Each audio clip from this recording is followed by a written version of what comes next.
Lo primero que quiero decirte es que esta información que te voy a dar, así sistematizada y así toda, digamos, ordenadita, yo particularmente no la encontré en ninguna página web o en ningún lugar que me dijera, bueno, estos son los tipos de homeschooling, estas son sus ventajas, estas son sus desventajas. Me hubiera gustado contar con esta información y por eso quise hacer este video de recopilación donde pueda explicarte un poquito cuáles son esos tipos de homeschooling más comunes. Hola, soy Milena, una mami homeschooler, y en este video te voy a contar todo lo que sé y cómo ha sido mi experiencia con cada uno de ellos. Recordemos que escolarización y educación no es lo mismo. La escolarización es el ir a la escuela de los niños, es aprender conocimientos, digamos, académicos, conocimientos intelectuales, y la educación es la formación de nuestros hijos desde que están en la panza, y eso ocurre todos los días y para eso no hay vacaciones para nosotros los papás. Entonces, homeschooling se traduce literalmente como educar en casa. Y tal vez te sorprenda saber, tal vez no lo sabías, que el homeschooling no es un método como tal, no es una metodología. Simplemente se refiere a educar en casa. Y como tal podemos educar en casa con muchísimos métodos. Yo, por ejemplo, no lo sabía cuando empecé a hacer esto. La primera metodología es la metodología tradicional, es decir, la metodología cómo se aprende en las escuelas, con los libros tradicionales, con el currículum tradicional, es decir, las asignaturas o las materias tradicionales, lengua, matemáticas, ciencias, estudios sociales y ese tipo de asignaturas que conocemos, con los mismos temas, con las mismas formas de evaluaciones y la misma forma de aprender, digamos, de manera memorizando y de manera más cognitiva. Esta forma tradicional puede darse mediante un tutor o mediante los padres que enseñen estas asignaturas o estos temas a sus hijos. Nosotros iniciamos con esta forma con nuestro hijo, utilizando los mismos libros que él venía utilizando en la escuela tradicional, y a veces se hace un poquito pesado porque tienes que seguir, digamos, el ritmo de lo que te dictan los libros. Una de las ventajas que podemos conseguir es que el niño pueda avanzar a su ritmo. Entonces, hay algunas asignaturas que de pronto son más complicadas para el niño y podemos dedicarles más tiempo, o hay otras asignaturas o otros temas dentro de cada asignatura que son más fáciles de aprender para el niño de lo que sería en la escuela tradicional, y entonces podemos simplemente pasarlas un poquitito más rápido, entonces el niño puede avanzar a su ritmo. Particularmente, una de las cosas que a nosotros no nos gusta tanto de seguir la metodología tradicional es que consideramos que muchas de los temas que están incluidos están un poquitico desfasados de la realidad, y nosotros decidimos incluir en la educación que le damos a nuestros hijos otro tipo de contenidos que son más adaptados a estos tiempos, temas y de contenidos como habilidades blandas y otro tipo de habilidades que puedan adaptar a su vida cotidiana y al mundo real actual. Otra de las ventajas de la educación tradicional es que en muchos países hay escuelas que te ofrecen certificación para este tipo de metodología. En segundo lugar, tenemos metodologías no tradicionales. Voy a nombrar solamente tres en esta ocasión, como son la metodología Charlotte Mason, la metodología Montessori y la metodología Waldorf. En el caso de la metodología Charlotte Mason, es una metodología que es muy usada en el homeschooling, sobre todo en Estados Unidos, y que fue desarrollada específicamente para trabajar la educación en casa.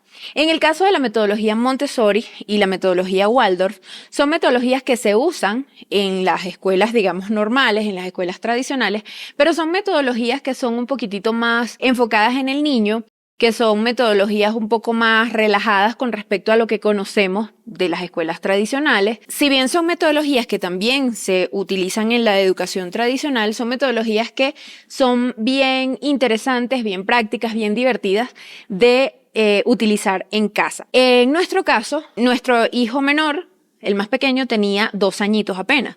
Entonces, nosotros decidimos aplicar la metodología Montessori porque es una metodología que es bastante interesante, bastante práctica de aplicar, sobre todo para niños pequeños.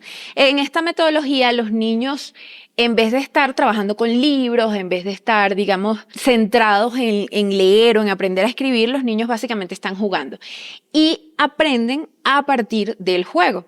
Más adelante ampliamos la metodología y la aplicamos además con nuestro otro hijo, y descubrimos que el aprendizaje era mucho más llevadero, que los niños aprendían casi que sin esfuerzo. O sea, yo puedo garantizar personalmente que estas metodologías no tradicionales realmente hacen que los niños no solamente aprendan más rápido desde mi punto de vista, sino que también aprendan de una manera más agradable, y hasta para uno como padre se hace más llevadero y se hace más divertido el aprendizaje. Otra cosa que es positiva de estas metodologías no tradicionales es que si tu hijo tiene inclinaciones deportivas o artísticas, o es un deportista de alto rendimiento, o que se dedica a otras actividades, o necesitan como familia dedicar más tiempo a esas actividades, este tipo de metodologías favorecen la exploración al aire libre, favorecen la exploración de estas actividades o de estas habilidades artísticas y estas habilidades deportivas, por lo cual entonces le va a dar mayor énfasis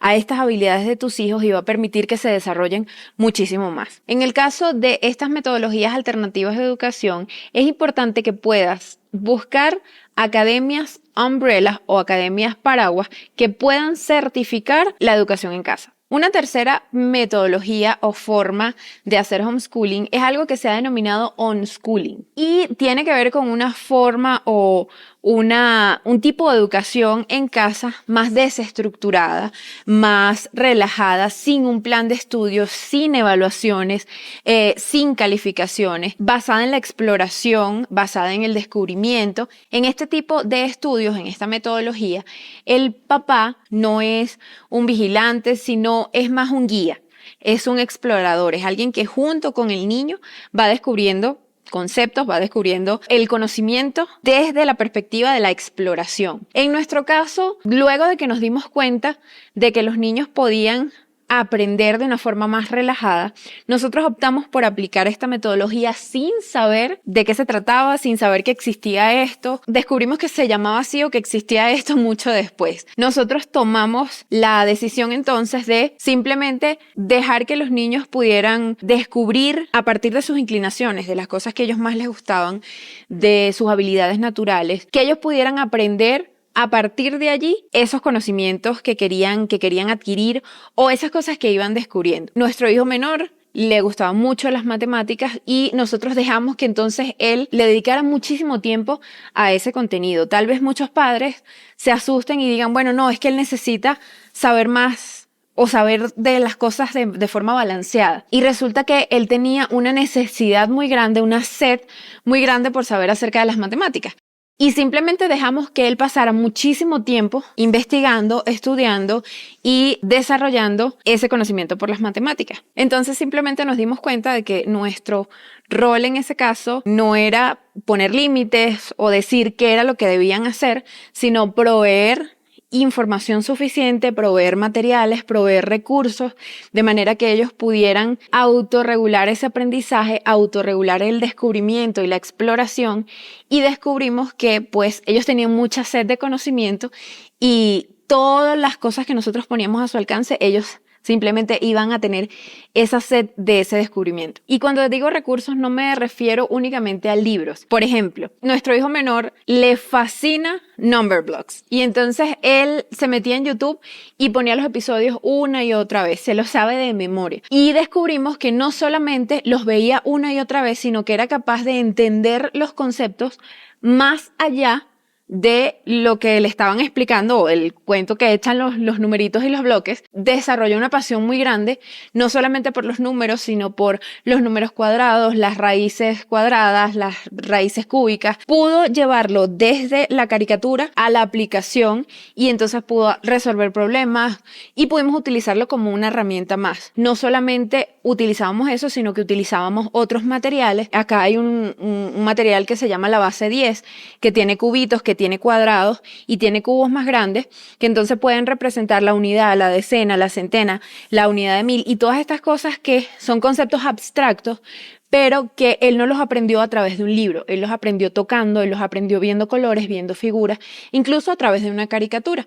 Y son herramientas que, puestas al alcance de un niño, despiertan esa curiosidad, esa exploración y finalmente logran llevar ese conocimiento a nuestros hijos. Una cuarta forma sería un modelo ecléctico. Consiste en tomar elementos de otros modelos y, digamos, construir un modelo propio. Cuando nosotros iniciamos homeschooling, ni siquiera sabíamos que había modelos de homeschooling, que había distintas formas de hacer las cosas. Simplemente tomamos lo que teníamos a la mano, que era los libros tradicionales de la escuela, y a partir de allí empezamos. Luego, decidimos pasar a una forma no tradicional, con una metodología diferente de enseñar a los niños. Luego pasamos a una forma, digamos, unschooling o desestructurada. Todo esto sin saber tan siquiera cómo se llamaban las cosas, ni que esto tenía un nombre, ni que esto se llamaba de esta manera. Este año utilizamos algunos libros tradicionales, los aplicamos de una forma o con una metodología no tradicional. Utilizamos no solamente la parte teórica o los libros escritos, sino que hacemos muchas salidas de campo a lugares naturales, a lugares históricos, a bibliotecas. Además, añadimos mucho el aprendizaje de habilidades blandas, de conocimientos útiles o prácticos para la vida. Y recién ahora nos dimos cuenta que esto tiene un nombre, se llama un modelo ecléctico, porque tomamos cosas de lo tradicional, de lo no tradicional, de una forma autoguiada de aprendizaje como lo es el unschooling, y que construimos un Frankenstein, un robot del modelo que se adaptaba a nuestras necesidades. Yo creo que todas las familias que hacen homeschooling de alguna manera viven este viaje, y esto no está mal. Si tú tienes ya un tiempo haciendo homeschooling y de pronto no encuentras el modelo ideal, o alguien te dijo que tenías que tener un modelo, o alguien te dijo que tenías que seguir una forma y sientes que no lo has logrado, no te sientas mal, porque todos buscamos como ese acomodo hasta que llegamos a ese modelo que nos sirve a nosotros. Y eso es lo que se conoce como un modelo ecléctico. Y lo más bonito de esto es que podemos adaptar las cosas. No hay reglas escritas, en ningún lado dice que tienes que hacer las cosas de una manera o de otra. Y todo lo que puedas probar y que puedas tomar que te sirva, puedes utilizarlo, puedes adaptarlo, y lo que realmente necesitamos es que nos sirva y que sirva como homeschooling para nuestra familia. En este caso, las academias o escuelas Umbrella también pueden certificar un modelo homeschooling. Finalmente, quiero hablar de dos tendencias que se llaman World Schooling y Road Schooling. Sí, son cosas que existen. Yo no las he hecho particularmente, pero me parecieron súper interesantes y quería comentarlas porque además son tendencias que están súper de moda, digamos, o que son súper utilizadas actualmente. Y tienen que ver, así como su nombre lo indica, World Schooling o Road Schooling es una forma de homeschooling donde lo importante es el viaje, o el mundo se convierte en el salón de clases. Aunque es una tendencia que ha tomado relevancia en los últimos años, lleva más de 10 años y hay familias que se reúnen o bien van solas por el mundo y se dedican pues a viajar para enseñar a sus hijos mediante las experiencias del viaje, mediante la inmersión con otras culturas, mediante el aprendizaje directo de la historia, de la geografía, de las culturas en los lugares de los hechos. Me pareció súper interesante que incluso hay agencias de viajes que organizan o que ofrecen planes de viaje para World Schooling, y es algo que es bien interesante porque cada vez se está haciendo más. En el caso del Road Schooling, entonces son familias que compran o adquieren o arriendan estos trailers de viaje y entonces a medida que van viajando van haciendo esta educación en casa. Esto puede ser, bien sea que los papás dan clases a sus hijos durante el viaje, o bien sea que los niños tienen educación a distancia. Es súper novedoso, es súper cool, me parece súper interesante. Tal vez no todos tenemos la oportunidad de hacerlo, pero está bien chévere. En este caso, las escuelas a distancia o las academias Umbrella sirven perfectamente para certificar este tipo de estudios. Como puedes ver, el homeschooling no es una forma de educación en sí misma, sino que pueden haber tantas formas de homeschooling como familias haya. Tal vez te confunda un poco o te asuste la parte de las certificaciones, pero te garantizo que todas las formas de homeschooling pueden ser certificadas de manera legal y oficial de forma bastante sencilla. Así que si quieres saber más acerca de este tema, te dejo este video acá donde puedes conocer acerca de los tipos de certificaciones y la parte técnica y legal de la educación en casa.